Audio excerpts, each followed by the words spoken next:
Ever feel like we're living in a sci-fi movie? Right. Today, we are diving into something that really blurs the lines. Yeah. Neuralink. It's a big one. It is a big one. We're going to break down exactly what it is, what it can actually do. Now, think of mind-controlled Mario Kart, not like mind control itself and all the big kind of what-if questions that it brings up. Yeah, it's easy to get kind of caught up in the hype, good and bad. Right. So we're going to try to unpack the science behind it, the potential, and all those concerns, so you can decide for yourself what you think about it. Exactly. Let's start with the basics. What are brain-computer interfaces, BCIs, in the first place? Okay. Imagine you're trying to listen to a conversation, right? Okay. But the conversation is happening inside a really loud factory. Oh. And you're stuck outside with your ear to the wall. Right. So you might hear some noise, but you're not picking up on the actual conversation. Right. Most BCIs are kind of like that. They sense the brain's activity, but not signals from individual neurons. Okay, so how is Neuralink different? Are they actually getting inside the factory? Exactly. Instead of listening from outside, Neuralink's device, it's called the link, is actually implanted directly into the brain. Wow. It uses these incredibly thin threads, way thinner than a human hair. Really? Yeah, to detect and record the electrical signals from individual neurons. Wow. And those signals are then decoded, which allows someone to control things, external devices, just by thinking. Okay.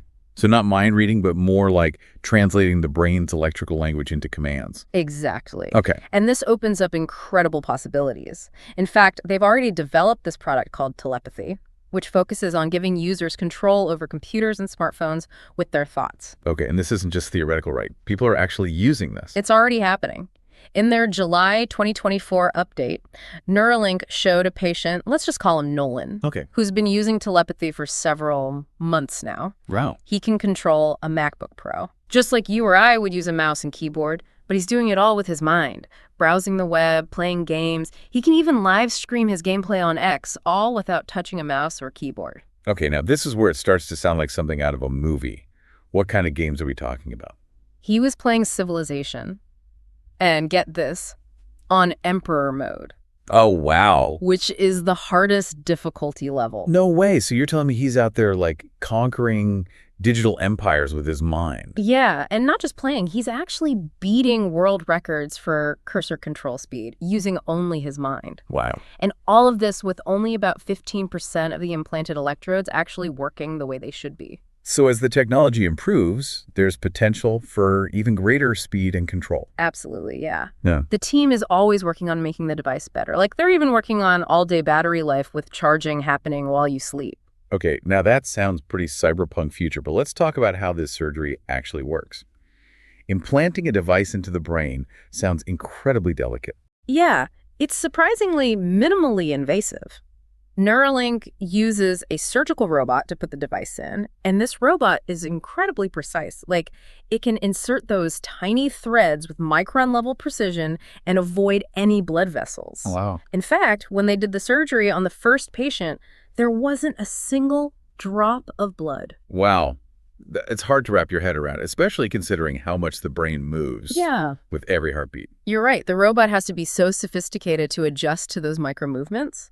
And on top of all that, they're making the whole process even faster and more automated for the future. Wow. Thinking it could be something like LASIK eye surgery?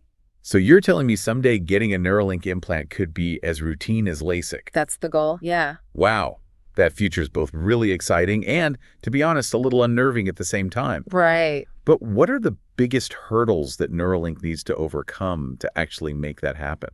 Well, one thing they're working on is thread retraction. Okay. So some of those threads implanted in the brain, they have this tendency to kind of pull out over time. Okay. And that reduces the number of electrodes that actually work the right way. Right. Which then, affects how well the device performs. That makes sense.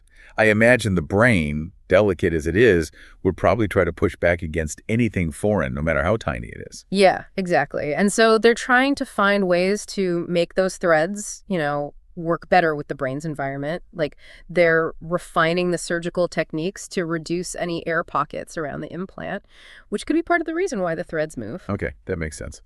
Are there any other big technical challenges that they're focused on? Yeah, battery life is a big one. Okay. Right now, Nolan's device only lasts about 4 to 5 hours on a single charge, Okay. which isn't terrible, Right. but it does limit how long he can actually use it continuously. Right. Yeah, it's like the early days of smartphones. Everyone huddled around a power outlet. Yeah, exactly. Yeah. But they're already working on the next generation. They're aiming for about 8 hours of battery life. Wow. And their ultimate goal is even bigger. Like, they're talking all-day use with wireless charging while you sleep. Okay, now that's thinking ahead. We've talked a lot about the technical stuff. Right. But what's the bigger picture? What's Elon Musk's ultimate vision for Neuralink? Well, Musk's goals, they go way beyond just restoring function that's been lost, you know? Okay. He wants to enhance what humans can even do. Okay. Like, he wants us to be able to seamlessly interact with AI, maybe even achieve some kind of symbiosis. Symbiosis with AI. That's both really exciting and a little intimidating, to be honest. Yeah. Like, what are you talking about becoming like part human, part machine? Well, it's a bold vision for sure. It started a lot of discussion. Yeah. But Musk thinks that with AI advancing so fast, humans need to keep up. Right. And he sees Neuralink as like the way to do that, to augment our cognitive abilities so we don't get left behind. It's like we're talking about the next stage of human evolution. But instead of it happening naturally over thousands of years, technology is driving it. It really is, like something straight out of science fiction. I know, right? But we might actually live through it this time instead of watching it on a screen. Exactly. It's happening now. They're making those sci-fi concepts a reality. It's wild. It is. Think about it. We're talking about like potentially merging our minds with machines. Right. Overcoming disabilities that just seemed impossible before. Right. Even unlocking completely new levels of like human potential. Yeah. And we've talked about controlling computers and robotic limbs with our minds. But what about communication? Could Neuralink actually change how we connect with each other? You know, Elon Musk has actually talked about that. He calls it conceptual telepathy. Okay, hold on. How would that even work? So right now we have to put our thoughts into words, right? Right. But imagine being able to just transmit those ideas and feelings directly to another person. Like instantly, just with a Neuralink implant. Whoa, hold on. So instead of trying to explain what I'm thinking, I could just send the actual thought to someone else. That's the idea. I mean, it's a long way off, but it really makes you think. Imagine a world where like misunderstandings are just a thing of the past. Right. Because you can just share what you're thinking and feeling with total clarity. I mean, on the one hand, that sounds amazing, but on the other, could we even handle that kind of connection? It's almost too much to imagine. It's definitely uncharted territory. Yeah. And it speaks to the bigger picture here. Neuralink isn't just a company, you know, it's like a catalyst. It's pushing us towards this whole new era of human evolution where technology isn't separate from us. It's like a part of who we are. We started this whole deep dive talking about feeling like we were living in a sci-fi movie. Right. And honestly, I have to say that feeling hasn't gone away. I know, right? And what's really interesting is how Neuralink blends, you know, this really serious scientific work with a sense of like wonder and what if thinking. Right. They're not shying away from the big questions like the ethical stuff, the philosophical dilemmas. Most companies just wouldn't even touch that. Absolutely. And honestly, I think it's clear that Neuralink is raising more questions than it's answering at this point. But it's doing it in a way that really makes us think differently about the future.